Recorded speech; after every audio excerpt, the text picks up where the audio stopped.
Well, hey there, happy innovators. How you guys doing, huh? How's your week going? Is it going good? I hope so. Mine's going pretty good. Anyway, have you ever noticed how a lot of the singer-songwriters or rock groups from the past, the greats, like the Rolling Stones or, the Beatles, Paul McCartney, U2, these bands that were fantastic, Fleetwood Mac, the greats, right? Did you ever notice how they had like this period of time in their careers where they were writing songs that were just absolutely timeless, like amazing pieces of art, really, lyrically, melodically, just think about all the famous songs that we all know. Like I said in the last podcast, the songs that we hear like at the grocery store, or the songs that we hear on the radio still, or when we're at a sporting event or something. These artists have this moment in time when they're kind of really hitting their stride as songwriters, and they're making these albums that are just amazing, but then as time goes by, as they get older, or they become more successful, maybe too successful, maybe, right?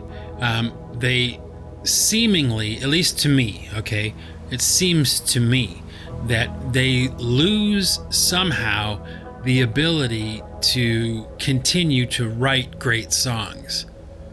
And I'm not exactly sure why that happens. I'm not sure.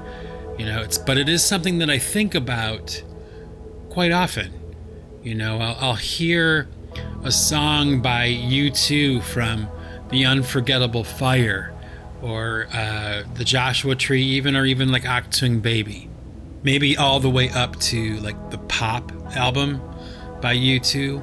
But like they're a good example. Like the new songs that U2 releases, they're not horrible.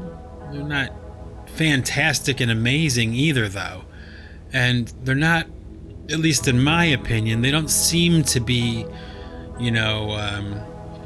as intricate and artistic and creative and, both musically and lyrically, and I'm not sure why that is. And U2 is a good example because when I think about it, it's like I can kind of piece together a hypothesis as to what maybe happened, or how some would argue, like, maybe what went wrong, with that apparatus that we knew as the band U2 that wrote those great songs like Where the Streets Have No Name, or Pride in the Name of Love, or, Bullet the Blue Sky. I mean, these masterworks of songwriting, I still haven't found what I'm looking for. It's like the lyrics are poetry, and the music is innovative and original and exciting and fresh and new and had never been done before. And now, it's like when they release songs like their most recent songs that they've released, they're well-written songs, I guess, but they're not, at least in my opinion, they're not like art anymore. They're just pop songs, where in the past, especially a group like U2, the music was art. It was really different. And, I don't know, all the happy innovators that are listening to this podcast right now, like, I don't know how old you are, okay? But, like, I would imagine that if you're old enough to remember when U2 first came out, they were a brand new band, you remember how exciting their music actually was, and how different they sounded from other groups. And it's easy now for that kind of idea to be convoluted, by the idea that you've heard the songs a lot. So they don't sound that different anymore because they're so familiar to the audience. But I noticed a difference, and I kind of have just over the years have analyzed that. Like, what happens? Like, what happened to Paul McCartney, where he was writing these amazing songs, in the first half of his career, and then all of a sudden, like, what happened? Like, he lost the ability to write absolutely amazing, timeless music, and maybe I'm way off base with this. Maybe my thinking is wrong.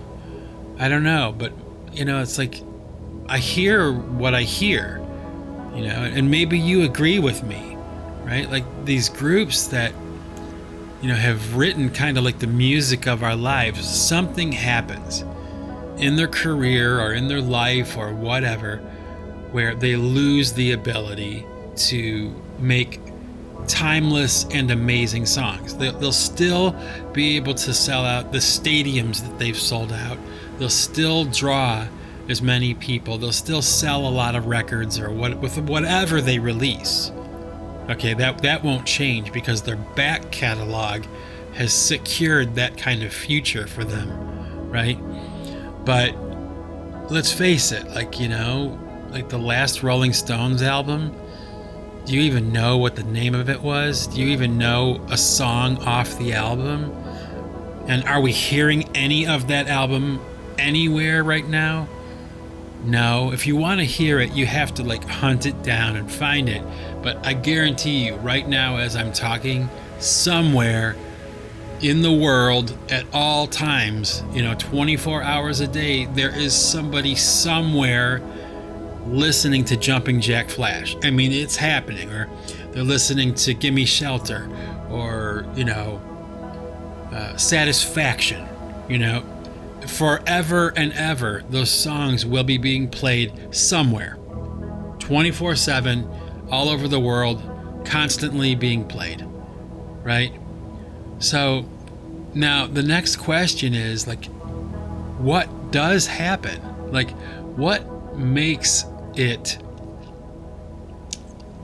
What happens to an artist that kind of cripples their ability to write great songs? And like I said, I've thought about this a lot, especially with a group like U2, because I'm so disappointed with the songs that they've been releasing lately, because they lack that kind of spark, that kind of magic dust, that's in those songs from back in the 80s and the 90s. They've lost something. And I think it has something to do maybe with the amount of money and the amount of success changing kind of the environment in which the band is functioning, writing, and recording. For instance, the group of, Adam Clayton, Larry Mullen Jr., Bono, and The Edge, that group of men, back in the 80s, are a different group of people now. Obviously, time has passed. A lot of money is made, a lot of tours, a lot of record sales, a lot of fame, a lot of interviews, probably, multi-millionaires many times over. They want for nothing, and maybe they're not hungry anymore. They're not on fire anymore. They have nothing really to prove anymore. Maybe it's because, after decades of, fame and fortune, their perspective changes so much that, it alters their ability as artists to really be creative and to really connect with that magic something, maybe somehow they lose that. I don't know for sure. It's like a hypothesis in my mind, and you may disagree with me. You may think that U2's last album, I think it was called Innocence and Experience or something. Like their last album was their best album. But I don't think so. Like I'm a pretty big U2 fan. I have been for many, many years. And I've tried very hard to listen to their new albums and like to really like what they're doing. And I just can't. You know, like it's like this band that was once like a bonfire. You know, like every time they released a new album, it got better. You know, the songs were amazing. The guitar parts were innovative and amazing. The lyrics were poetry. The drumming was creative and clever. And of course, you know, Adam Clayton as a bass player, you know, will go down as one of the greatest bass players of all time in rock history.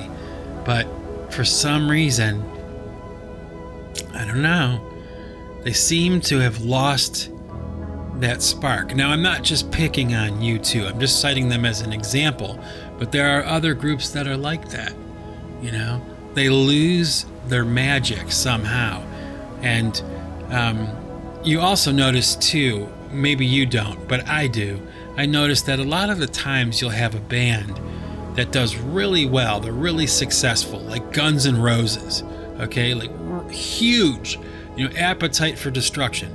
Absolutely, like one of the best-selling debut albums of all time. You know, you still hear it every day on the radio, like as if it came out last week. I mean, it's just a monumental sound recording by this group of guys that were hungry. You know, they were in Los Angeles or whatever, playing clubs and kind of scratching their way, you know, to the top. And they got there, right? They got there. They recorded this record, Appetite for Destruction, and it just blew everybody's mind. Still does. And then they followed it up with something like what? The Great Spaghetti Incident or whatever it was, or Use Your Illusion 1 and 2. And, you know, the band started to splinter, right? Steven Adler, their drummer, was gone. You know, Izzy Stradlin was gone. And the lineup changes, and yeah, you still get the sound. You have Slash and Axl Rose, but really, you know, why couldn't they? What happens where they can't keep it together? You know, I'll never understand that as long as I live. Like what a band, or how a band could make it that far, you know, like against so many odds, like achieve like the impossible level of like a diamond selling artist, you know, not even platinum or gold, like beyond that. But then they can't keep the band together, like not even for business purposes. Like let's say they hate each other as people, which could happen, you know, over time or something. But you can't keep it together even on a business level, like where the relationships are strictly business, and you show up for the show at the stadium in your own bus and you don't talk to anybody. You just get on stage and you play Welcome to the Jungle again for the 5,000th time, right? Like they can't do that. Like what happens there? And then like what they do is like they'll reunite the band like with all the original members for one show or something, but there'll be one guy who's not there, you know, from the original lineup. Like it'll be everybody except for one guy. And I always kind of wondered if that was like a legal issue, like there's some kind of thing that's written into their contract where, you know, if they are a band that exists with these members, here are the names of the people in the band that signed the contract. Like, is there some kind of legal thing, some kind of contractual thing that says if the band breaks up, if anybody leaves that lineup, then they cannot get back together?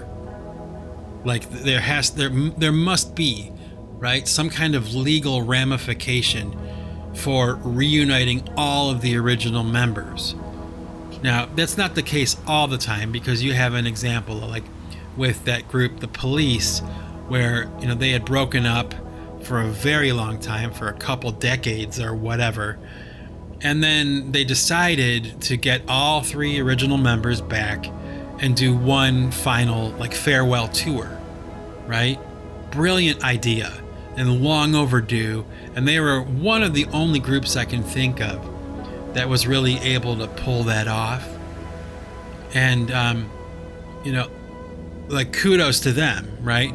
And I'm sure, they made a killing at the box office, right? I mean, the ticket sales are probably through the roof. They probably made enough money to fund their lifestyle for the next 10 years after that tour ended, But it's so rare to see that happen, in any story in rock and roll history, and it doesn't matter the band, it doesn't matter the group, I'll never understand that. Now, Kiss did it. Okay, Kiss did it. They reunited with all the original members, the 4 original members. They put the makeup back on, and they did a couple tours. And I actually went to that tour. I saw that concert. I think I saw it twice. And, it was amazing, It was amazing. But there again, a couple years later, Peter Criss and Ace Frehley are out of the band again. And they fell right back into, that, what do you want to call it? That version of the band that was a little less than, the original version of the band, what the fans really want, and they cannot, for whatever reason it is, it's legal or financial or personal or whatever, they just cannot keep it together. And, I get the idea of pressure, the pressure of being, a band that is playing stadiums, and selling millions of records, and, everybody wanting to get a piece of you, and how the money distribution, would mess things up, and how people would become jaded and bitter over financial disputes and royalties and that songwriting credit and all that kind of stuff. I guess you can kind of see, using U2 as an example, they're one of the only bands in rock and roll history to equally distribute their money with all 4 members, regardless of who wrote the song or whose idea it was or who did the lyrics or whatever. They all got paid the same amount of money. And more often than not, that's not the case. You'll have a band like Bon Jovi, okay? People don't realize this probably, but John Bon Jovi is the only person in Bon Jovi who is signed to the recording contract. The other band members are signed to a contract with him. He's their employer.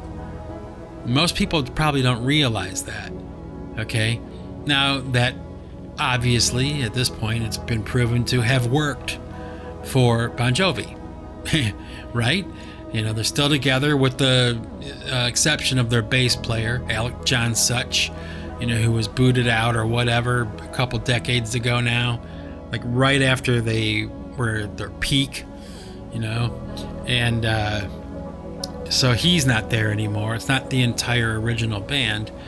But for the most part, they've kept it together, and that's commendable. And you have groups like that, like U2, who else? Aerosmith, although I hear they're having problems now with their drummer, Joey Kramer. But, Aerosmith always seems to kind of snap back eventually, They're smart enough to know it's what their fans really want.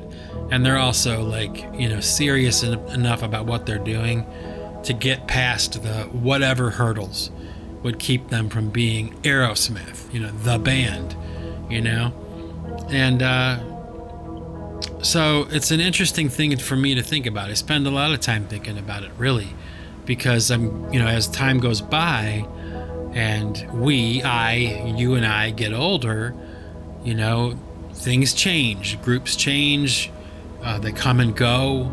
There's one-hit wonders, whatever, but you get that handful of groups that are still well, out there doing it in one form or another, usually in some kind of fractured, incomplete version of the band, but sometimes not. Sometimes the bands manage to keep it together, and they manage to keep writing great songs. I can't personally think of any groups offhand that have been around for maybe 30 or 40 years that are still writing absolutely stellar songs, or having amazing concerts, I could be wrong. I could be, way off, but I don't know. I don't think so. But do you ever think about that kind of stuff? You'll hear the story, right? You'll hear the story of the band you love, their bass player quit. He didn't want to do it anymore. And now the next time you go to see this band that you love, it'll be an incomplete version of the band. Actually, it reminds me of the first time I ever saw the group, the Mission UK, who are one of my favorite bands of all time. When I first went to see them in concert, like for the first time, the night before they came to my town, the concert that I was going to, their guitar player had quit, and they had the guitar roadie, sitting in for their guitar player, Simon Hinkler. And I remember just being so bummed out because I didn't get to see all four original members of the band performing their music. And, it just so happens that this morning I was looking at the program I bought from that tour, from that concert. And, it folds open into this poster-sized photo, like a poster of the Mission UK. And that evening when I was there for that concert, I got everybody in the band to sign this picture, like the signatures of everybody in the Mission, except for Simon Hinkler. That's the only autograph I didn't get. And you know what? That sucks. You know what I mean? Like, one night away from getting the autographs, and meeting the band and everything and watching their concert and just taking all of it in, right?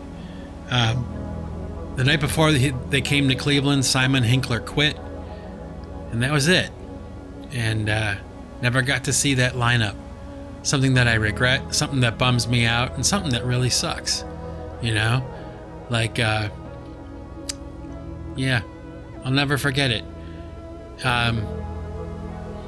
It shouldn't be that way, Why? Anyway, when I was younger, probably, back in like the 90s, 1990s, I was like a 20-something or whatever, and this idea of tribute bands was kind of like being introduced at that time. A tribute band is like a group of people that will adopt like the look and the sound of a famous band, and they'll perform the music, verbatim as best they can, as a tribute to the band that they're emulating. Like, for example, a group like U2, again, will have a band called Zoo Station, named after one of their songs, and they'll have a guy who sounds like Bono, and a guy who can play guitar like The Edge, and Adam Clayton and Larry Mullen Jr. They're all represented on stage, and they try to look like U2. They try to bring as much U2 to the performance as possible, right? And back in the day, that was kind of like viewed, in a negative way, by like me and my friends, my peers, my contemporaries. We all kind of frowned on that idea of being in a tribute band or going to see a tribute band or whatever, like there was just something to be avoided, But over the course of the past 20 or 30 years or whatever, since that concept of a tribute band was kind of like first really being introduced, it's kind of morphed into something else, and it's, at least to me anyway, in my opinion, from my point of view, it's morphed into something that may be very significant and very important, especially for the tribute bands that are, paying tribute to the greats, and the reason that I feel that way, is because when you really think about it, let's say, for instance, there's the group Fleetwood Mac, one of the most successful bands in rock and roll history. I think to this day they have like one of the highest selling albums of all time with Rumors, this massive album for them, and just song after song of masterpieces, just amazing. And they had a long career of great songwriting, and great singing and performance, whatever. So you'll have a tribute band, and there is a tribute band, Fleetwood Mac tribute band. They're called Rumors of Fleetwood Mac. And I've recently kind of been checking them out.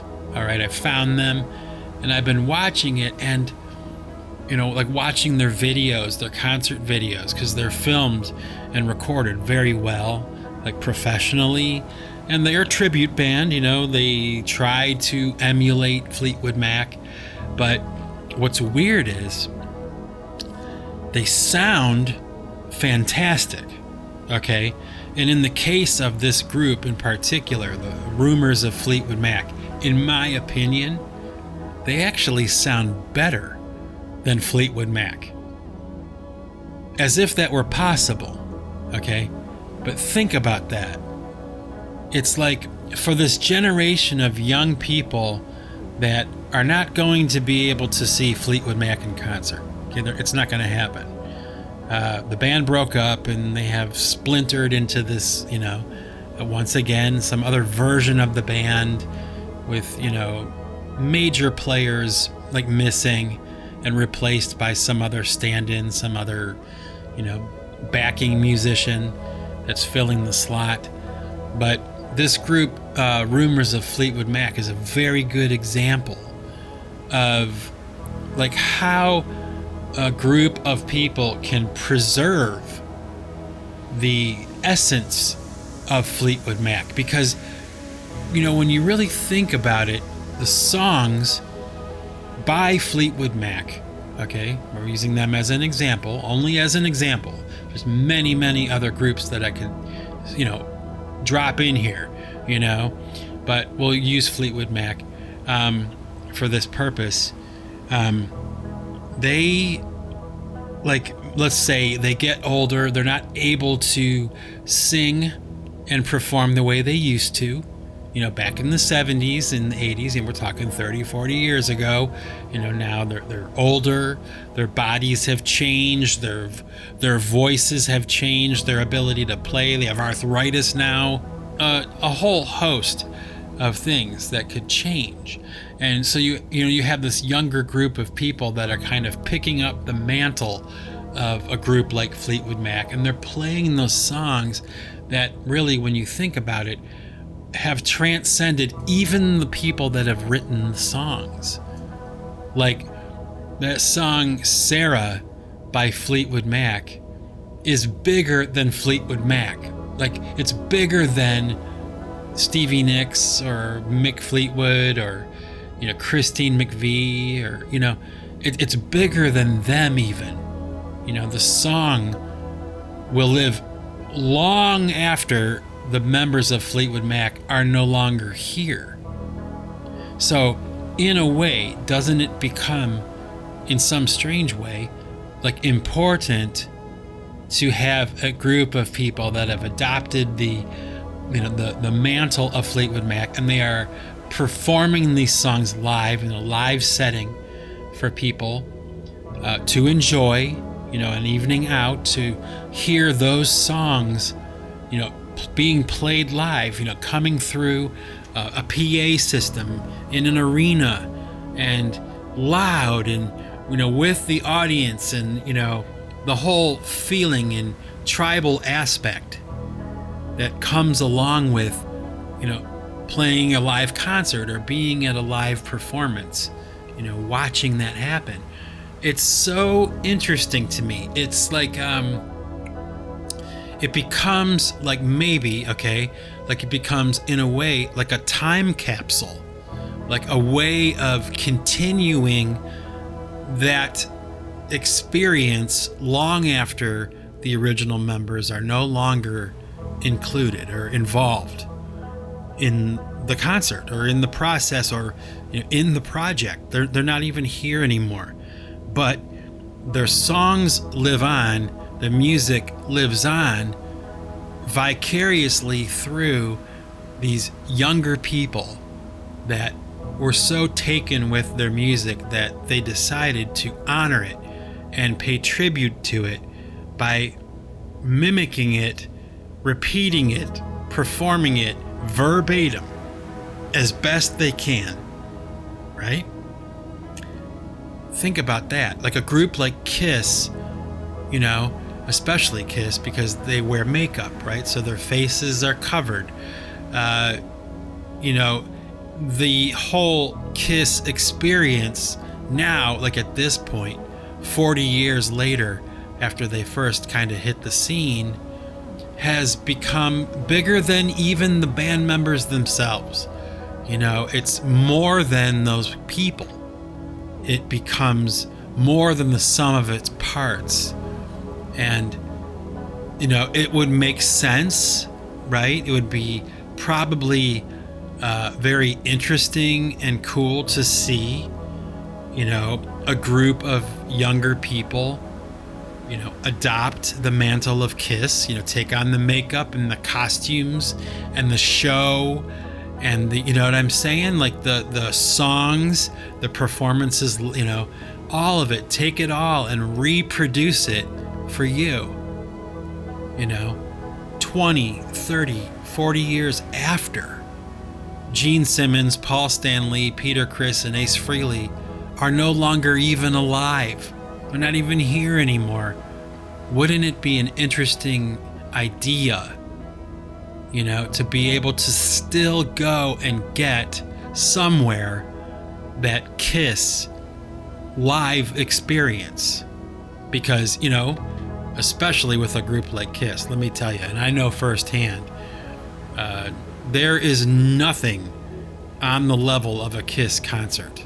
Whether you like their music or not, or whatever, the experience of being in that audience and watching that spectacle, there aren't any other groups that can even touch it, So what a tragedy it would be, right? If that opportunity was no longer available in any form. Let's say the day comes when the final surviving member of Kiss finally breathes his last and they are all gone. Kiss, the original band, is no longer on this planet, and they're replaced, or their legacy is continued by a younger group of people.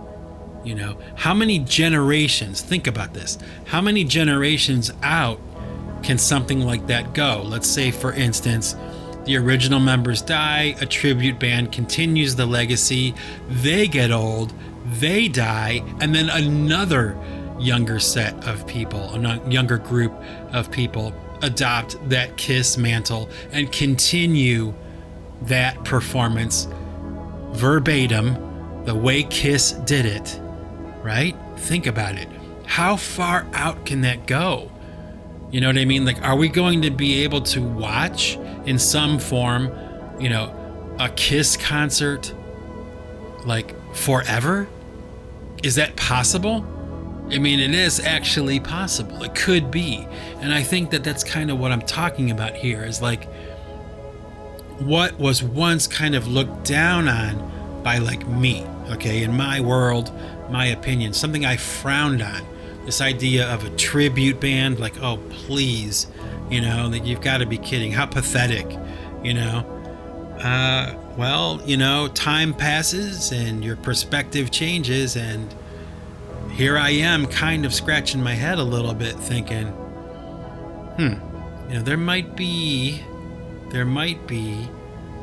something very interesting happening here, Now, I'm going to end this discussion today by talking about a group that is a newer group, actually. They were, they're not brand new, but newer. They're not a veteran band, a classic rock band, or something like Kiss or Fleetwood Mac or one of the greats, the oldies, But the group Static X. I don't know if you're familiar with Static X. They used to be fronted by a guy named Wayne Static, okay? And Wayne Static was a very eccentric, outrageous character. He wrote the songs. He was the front man. He sang, he played guitar, and he was kind of like the face of Static X, okay? But the band Static X had developed a very large following of people, okay? And the fans for Static X were very devoted to the band and very loyal to the band. And a few years back, I'm not exactly sure, it might have been like 2005 or something. I should have written down the exact date, but not too long ago, Wayne Static, the lead singer of Static X, accidentally overdosed and he died. Okay? Now, in the past, okay, naturally that would have meant the end of Static X. Okay? But that's not the case. That's not what happened. And this is so interesting to me and so cool. Check this out. By popular demand, okay, like from the audience members, from the fans of Static X, and from the band that was left behind, there was this outcry, like a demand for them to kind of continue somehow. And if you ask me, okay, what they came up with as the solution to this problem was a masterstroke, okay? And something that all other musicians, all other bands should take note of and should watch with great intensity, because it's very interesting. Now, what they did was they came up with the idea that because Wayne Static's appearance, his physical appearance, was so outrageous, like he had this hair that went straight up like a paintbrush, like off his head, and spiked, and he had a long goatee. I mean, he had a very honed, coiffed, specific look, a specific appearance that if you were to wear a costume that looked like that, people would say, you look like Wayne Static, okay? Like identifiable. Well, they decided to find somebody who could sing the songs and play guitar as good as Wayne Static. And then they made like this mask and this costume that was kind of like an artistic, futuristic stretch of the Wayne Static look, like what he looked like a costume that could be put on by this person and he could emulate Wayne Static. And what's interesting is, like, that was good enough for the audience. Like, they wanted it, and so did the band. And so they did that, and they continued to go. I mean, they're still a band. They're still touring. As far as I know, I think they're going to still be releasing records. And it's so fascinating that that could happen. Maybe not to you, okay, but to me, it is. Like all musicians, take note. Like, that is a very clever and artistic and interesting solution to a problem like that, And maybe, if you were to do something like that with another group that lost their frontman, like Stone Temple Pilots or The Doors, these groups that lost their frontman, it wouldn't work as well, because Wayne Static had such a, distinct look and style. He was almost like a walking, breathing cartoon character. And I would imagine that probably made it easier to make that transition. But think about that, like when you go see Static X now, what you're getting is the audience and the band together paying tribute to this character that is no longer here.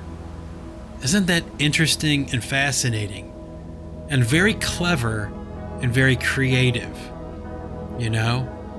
It's not quite the same as like a situation like with Stone Temple Pilots, where their lead singer died and they replaced him with another guy who kind of looks like their old singer. He kind of sounds like him, Or Alice in Chains, they lost Lane Staley, so they get a guy who can sing the parts.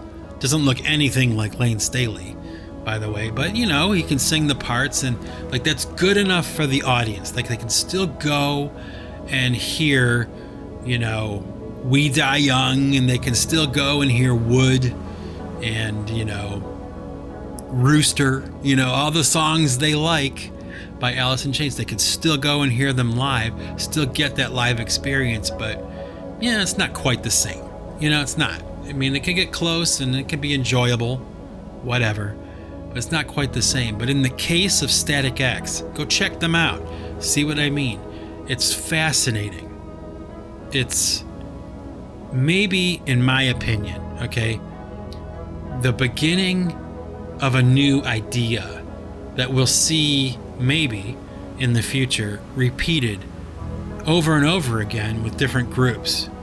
I would imagine that will probably be the case.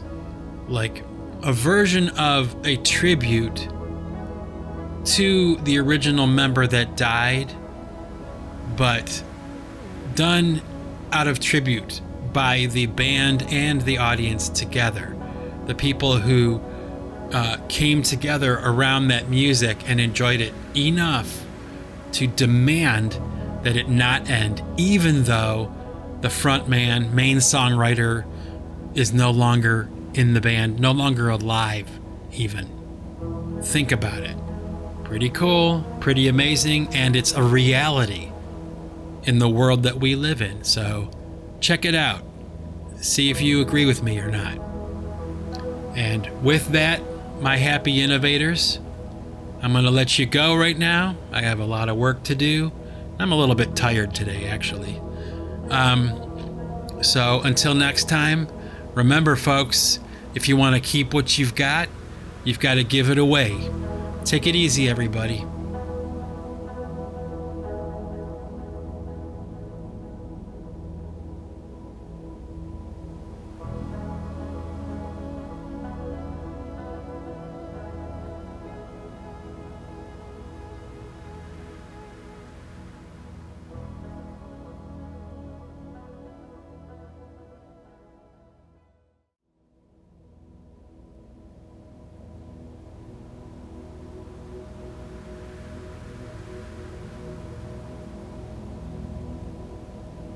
Okay, happy innovators. I got a couple of things I want you to listen to today for the end of the podcast kind of thing. The first thing I'm going to share with you today is a song that I wrote a long time ago called Dream On. And, my wife and I were just talking about this song earlier today. And, we were kind of like over the years have come to the conclusion, that of all the songs that I've written, there are probably like 3 songs that, have done particularly well for me. Like if I had a greatest hits album, it would have 3 songs on it, and one of them would be the song Dream On. And so I figured it would be kind of cool maybe to share it with you today. I'm not sure if I've shared it before at the end of a podcast, but I suppose it doesn't really matter, right? I mean, you don't mind a repeat performance, right? So first up, I'll give you the song Dream On. And I wrote it a long time ago, probably back in like the year 2000, maybe. It was one of my first that I wrote on my Tascam 4-track cassette recorder. And, I told the story before about how when I had recorded this song originally, I was not particularly happy with it the day that I recorded it. It was like a rough idea. I kind of did it all in one shot. And like I said, I wasn't like, I wasn't like really excited about it or anything. But I was kind of thinking to myself when I was going to bed that night, like, I'll wake up in the morning and I'll probably like erase that song and I'll start over again on a new idea. And so that was the plan, I went to bed, powered everything down, and expected that when I woke up in the morning, I'd go back into my studio and I would erase that song and record something else. And fortunately, that's not what happened. What did happen was I woke up in the morning and I decided to listen to the song one more time before I erased it. And I listened to it again and I thought, you know what? It's actually not so bad. It's actually pretty good. And so I wound up keeping it, and it became a song that I would eventually go on to re-record once I got, better equipment and everything. And I made like a nice, clean digital recording of the song Dream On, and it wound up becoming one of my most popular songs. And I thought that was pretty cool. So that's what you're going to hear today. I'll let you hear that. And then I also have a podcast that I did a long time ago, back in the very beginning, the origins of me podcasting at all. It was like the 5th podcast I ever did. And it's about my brother Steven and a piece of art that he had made, and the story behind that. And the reason I wanted to share it was because it's one of my favorite podcasts that I've done, and I think probably because I wind up laughing a lot in that podcast. And it's actually an interesting story too, but my brother is one of the funniest people I've ever known in my life. And he's been on my mind a lot lately because just recently, I found out that he was sick. He had actually caught COVID. And, I was a bit worried about him and everything. It's a pretty serious thing. So, I've just kind of been thinking about him lately. And that happens from time to time, with certain people in your life, right? Like they just kind of enter your mind for whatever reason. And, you think about them, they're on your mind. So I figured it would be kind of fun, to share with you this podcast from probably back in 2016, 2017. Like I said, the 5th podcast I ever did, back when I had absolutely no idea what I was doing, So I figured you might enjoy that. Check it out. And without any further ado, Dream On by Pipe Choir and Snowflake 33, Episode 5, Steve and the People's Art Exhibit. Check it out. Peace out. I'll talk to you later. Bye-bye.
Okay, here's what I want you to do.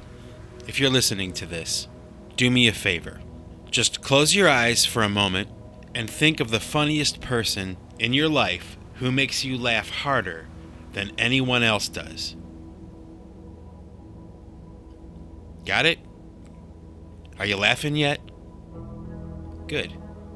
Now, when I do that, I think of one person, and that's my brother Steve. I have 4 brothers, 2 older and 1 younger. The oldest is David. The second oldest is Stephen, the star of the show today. Then there's me, Michael, and I have a little brother named Daniel. And they're all very talented, great, generous guys. But Stephen is different from anybody else that I know. And of all the people that I've ever known, he is definitely one of the most extreme personalities. Ever since we were little, Stephen was like the king of irreverent humor. He was always drawing humor from sarcastic and inappropriate subject matter. But no matter how crass his comments were, and they always were, he was always really, really funny. And his timing was impeccable. He was the most disobedient son to my parents growing up. And he really knew how to push my parents' buttons. And it was hilarious. Probably not for my parents, but it was absolutely hilarious, the stuff that he would do. And he was constantly getting into trouble. He drove my mother crazy. Like, my mom would tell us, do not do this, okay? And Stephen would immediately go and do exactly what she had told us not to. And that was funny. But what's even funnier is that he would do it in a way that he would just totally get busted. And then he would argue with my parents and lie to them like he didn't do that outright, even though they just watched him do it. And I shouldn't laugh at that, probably, but it was always so funny. He was like a real-life cartoon character, and he totally tested the patience of my parents more than any of us did, and it was hilarious. It's even funnier to think about it now. You know, time has gone by, he's gotten older, and he's matured a little bit. And the years have kind of slowed him down a little bit. He still has that streak of irreverent humor that just cracks everybody up every time we're around him. So, while much has changed with him, it's great to see that much has stayed the same with him as well. In fact, to this very day, and by that I literally mean today, because I just talked to him, Stephen is still, hands down, the funniest person that I have ever known. And I have known a lot of very funny people. But Stephen is so funny still that at this point, he doesn't even have to try. He doesn't have to say anything. He doesn't have to do anything. He just has to have that look on his face. Like, you just know he's about to say or do something. You just know it. And you just start cracking up before he even does anything. Another thing about Stephen's personality that's very unique to me is he's always had this affinity for anything that was alternative or outside the mainstream. And I mean way outside the mainstream. And an example I can give you really quick. He's always loved these obscure sports teams. For some reason, these teams that no one's ever heard of, nobody cares about, he's like a huge fan of these teams. It's almost like he is a devotee to the dispossessed. Another example I can give you really quick, and it's probably a better example, Metallica. Everybody knows Metallica. Well, a long time ago, before anybody else knew about Metallica, Steven was a huge fan. And I'm not talking about the Kill 'Em All days. I'm talking about prior to that, okay? He was a huge fan, and he was ridiculed for that by a lot of people. And those same people that were making fun of him for liking Metallica, 3 years later, were huge fans of Metallica. So, in some weird way, and I can't even believe I'm saying this, but it's true, Steven is way ahead of the curve when it comes to certain things. Now, for all of his weirdness and all of this extreme personality that he has, he's also a really, really nice guy. I want to make that clear too. He's a gentle guy, he's easygoing, and everybody who knows him knows that. He has friends today that were friends with him when he was just a little kid. And I can't say that about too many people that I know. And another thing I can say about him really quick is that he's an extremely hard worker, and he gets things the hard way. He doesn't cut any corners. He has never been handed anything by anybody. He went to college, and he paid for all of it himself. And he double majored, so anybody who's gone to college and double majored, you know how hard that is.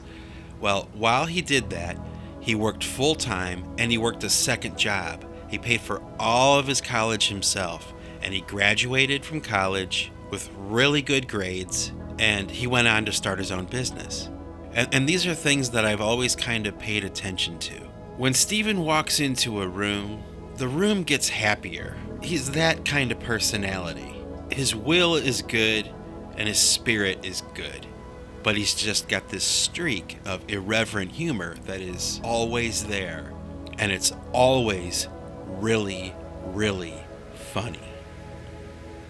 Now, over the years, Steven has kind of earned a legendary status throughout everybody in my family. Cousins, uncles, everybody. Everybody knows that we can count on Steve to just say or do something at any time that will just get the whole house laughing. And I don't just mean giggling. I mean, we all laugh until it hurts. We'll be at a wedding or a funeral or some other kind of family gig, a family vacation even. It doesn't matter where we are at. It doesn't matter what's going on. If Steven is there, everybody knows they can count on him to say something that is so funny. And it's so funny that it usually becomes what people remember the event by. It would be like, oh, I remember when Grandma died. Oh yeah, that was so sad. I miss Grandma. Remember when Steve started to blah, blah, blah, blah, blah, you know? Okay, let's see. What did Steven do at Grandma's funeral? I don't even know if I should say this. Okay, this is like back in like 1983, okay? We're just kids, and we're at my grandmother's wake. And truth be told, the funeral parlor didn't do a very good job with my grandmother, okay, at her wake. She looked not good, and borderline creepy is how I would describe it. A little disturbing, maybe, for lack of a better term. I mean, we loved our grandmother very much, God rest her soul, but they just didn't do a very good job with her at the funeral home. And Steven was so repulsed by her appearance that he started to get physically sick, and he started to puke. Okay? So my cousin, who is a year older than me, and myself and my little brother are in the bathroom at this funeral home with Steven, and he's in the stall just puking his guts out. Which is funny enough, okay? And in between hurls, he's laughing, and we're laughing too. So they have this Dixie cup dispenser in the bathroom, and we start feeding him Dixie cups of water, like we're trying to help him out. And oh my gosh. And of course, that's the worst thing to do when someone's throwing up, because it just makes you throw up even more. We're in the bathroom for a good hour and a half while Steven's just ralphing his guts out. That's how I spent my day at my grandma's wake. So when we talk about my grandma's wake, when grandma died, immediately, bam, that's the time that Steven was puking, and you get it. It kind of makes the memory of my grandmother dying not so sad anymore, That's that's Steve. And that's just one story. Oh my gosh, is he funny. Also, too, I can tell you this really quick. There was a woman that I was friends with a while back that I had originally met through Steven. And they were friends, and her and I were friends, but over time, her and I wound up becoming really pretty close. And we would go out pretty much every weekend, and we would go check out live bands together. She owned a music magazine, and she was a music critic, so she always had free tickets for concerts and stuff, and she would always ask me to go. So we would go, and after the show was over, we would go get something to eat, and we would kind of review the show and talk about what stood out and those kinds of things. But after we got done talking about the band that we just saw, she'd always be like, "Oh, tell me a Steve story." So, I started to unearth all these old stories about Steven, things that I had kind of forgotten, but they were just so funny, just one story after another about this guy. And she just laughed her ass off. I mean, she would be like, "Oh, tell me the one about the time he did this, and we would just both laugh our asses off, That's how funny Steven is. I mean, people just love this guy. And as funny as he is and as goofy as he is, I mean, there's this part of him that when he sets his mind to something, he gets what he wants. And that's from when we were kids up until this very day. Nothing ever fell into his lap, except for the story that I'm about to tell you right now. And this is where it gets interesting. So, back in the fall of 1990, November of 1990, I was at my brother Dave's house, my oldest brother. I was at his house babysitting his kids for him and my sister-in-law, and they came home and the TV was on, and the news came on, and there was this guy who was on the TV back then. He was kind of a local celebrity in Cleveland. His name was Dick Fagler, and he would do these commentaries on different political issues or public concern issues and things like that. Whatever was in the zeitgeist at the time, he would comment on it. And so my brother Dave and I are standing there talking, and I'm getting ready to leave, and Dick Fagler's on the TV talking, doing his commentary, and all of a sudden Dick Fagler says my brother's name. He says Steve Bostwick. And my brother Dave and I kind of stop talking to each other mid-sentence and kind of look at the TV. Did he just say Steve? Is he talking about Steve? So now we're paying attention, we're watching the screen, and sure enough, Dick Fagler's going off about Steve and this piece of art that Steven had made, and it was hanging in this exhibit, and he's kind of going oh, it's an outrage and disgrace to the college, and they should remove this piece of artwork, and they should stop doing this show, and all this kind of stuff, right? Now, Dave and I are just totally freaking out, and Dave grabs the phone, and he's trying to get a hold of Steve, and he can't find him anywhere. And this is before there were cell phones or anything. Steve was nowhere to be found. Well, I knew that Steve was working as a DJ in a bar that was in downtown Cleveland. I'm he's probably working. Let's go find him, and we'll tell him. So Dave and I both jump in the car and zip on over to this bar that Steve's working at. And sure enough, Steve's working, and he comes down to talk to us, and we're like, "Dude, did you make some kind of painting or something and hang it up at Cleveland State University?" And he's like, "Yeah, I did. How do you know about it?" And we're like, "Dude, you're on the news, man.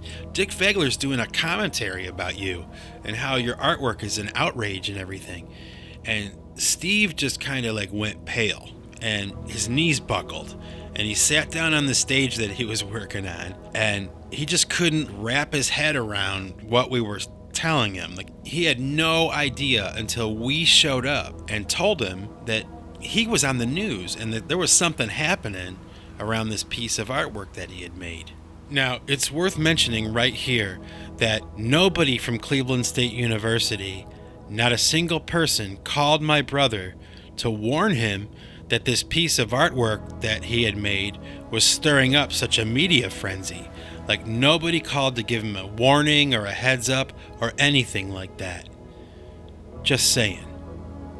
And all three of us just kind of sat there like in total disbelief, like we couldn't believe it. And it really freaked Steve out. And if you know Steve, that's not a very easy thing to do. So now we're really off to the races with this painting that Steve did. Okay, so really quick, I'll explain to you what the People's Art Exhibit is. Once a year, every year at Cleveland State University, the art department of the college sponsors an art exhibit, and it's called the People's Art Exhibit. And the premise of the whole exhibit is to exercise freedom of speech. So the only artwork that's allowed into the show is artwork that is offensive, controversial themes, anything goes. And artists from all over the region, and probably some from even out of state, will submit their art to this exhibit, and not everybody gets in. Now, in this particular situation with my brother and his artwork, the piece that he submitted was a piece that he had made in an art class that he was taking as part of his communications degree.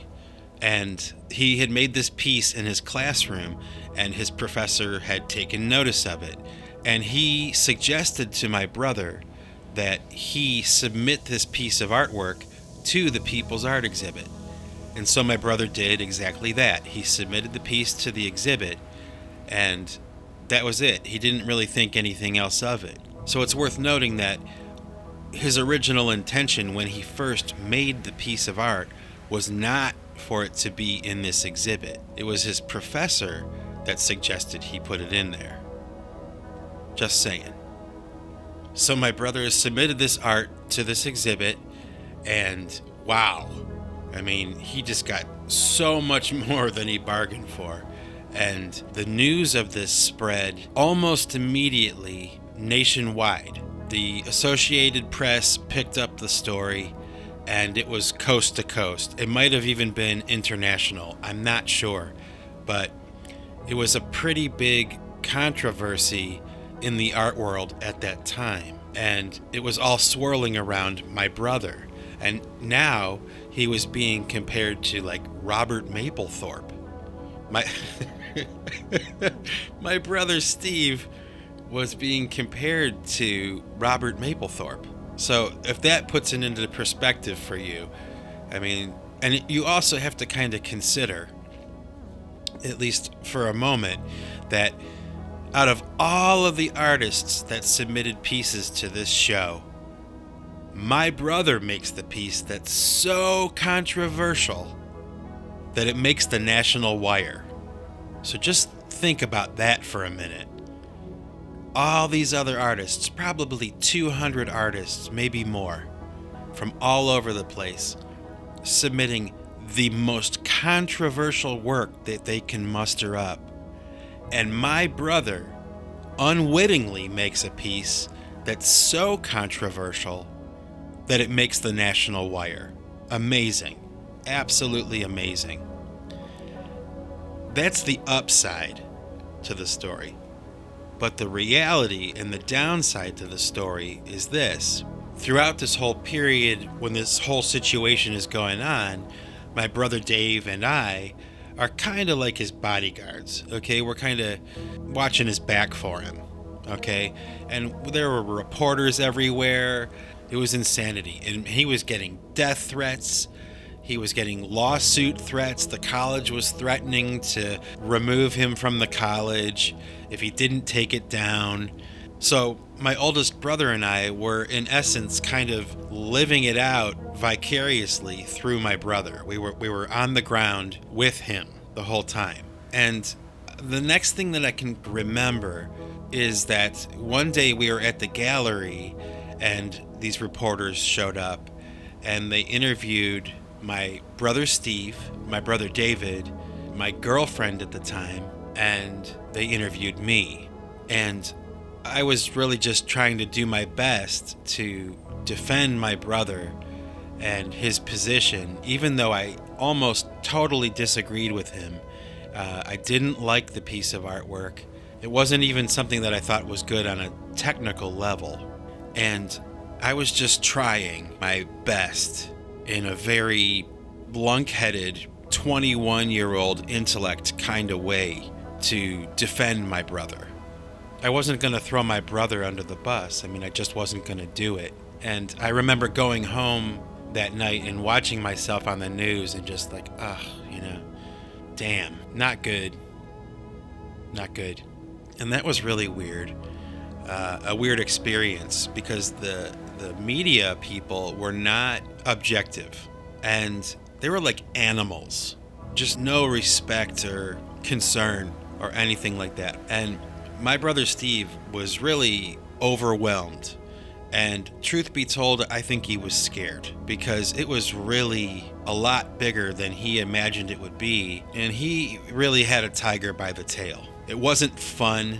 It wasn't exciting or anything like that. It was scary. It was the real deal. Now, my brother, in the heat of all of this craziness and under the threats of death and violence and lawsuits, finally caved in and took his piece of artwork down because the pressure was just crazy and he regretted it. I think he regretted backing down. He tried to put the piece back up, but the policy of the exhibit was if you take your art down, you can't put it back up. So that was it for the 1990 Steve Bostwick People's Art Exhibit experience. It ended on that level. It didn't end on the personal level. So he still had a lot of fallout from having gone through it in the first place. I mean, there were still threats, and friends of his were turning their backs on him, and even family members were turning their backs on him. I, of course, didn't, and I remained loyal to my brother, and I always will. Now, as if this story weren't crazy enough and amazing enough already, fast forward to the People's Art Exhibit 1992. Same professor talks to my brother and suggests that he try again. Now, if you know my brother, this is a huge, huge mistake because now you're giving him creative license to go as far as he possibly can. And that's a huge mistake with my brother because he'll go further than anybody else. He's already proven that, but apparently he's a glutton for punishment. So, of course, the exhibit rolls around, Stephen enters a new piece of art, and bam, it just goes absolutely crazy. Like you can't even imagine. It was 10 times faster and 10 times bigger than the first time. I think Howard Stern was commenting on it. It was international. It made the New York Times. I mean, it was just unbelievable. Reporters coming to my parents' house and harassing my parents and extended family members. I mean, anybody with the last name. It was absolutely off the chain. And this time it was a little bit different for Steve because I think he was prepared for it a little bit more. I think he was a little pissed off that he had taken the original artwork down back in 1990, and he kind of wanted to make it right with himself. Like he was going to do it and leave it up, and that's it, come what may. And wow, it was just 10 times worse than the first time. Now, the second time he did that at the People's Art Exhibit, that was it for them. It forced that whole organization to rethink the whole exhibit and to change their policies and to change their rules. And subsequently, since then, it can be argued that the People's Art Exhibit is now just a very diluted version of what it used to be. And it's because of my brother hitting the bullseye the second time. I mean, that was it. And that kind of sucks. And through it all, to my brother's credit, he kept his sense of humor. And he was probably at his funniest when this situation was at its peak. Even though he was afraid, even though he was intimidated, he was still funny. And that's the end of my story. I hope that you enjoyed it. This is your host, Mike Bostwick, the brother of Stephen Bostwick, and the owner of Pipe Choir Records, the place where all of your dreams can come true. Signing off for now. And remember, folks, if you want to keep what you've got to give it away. Take it easy.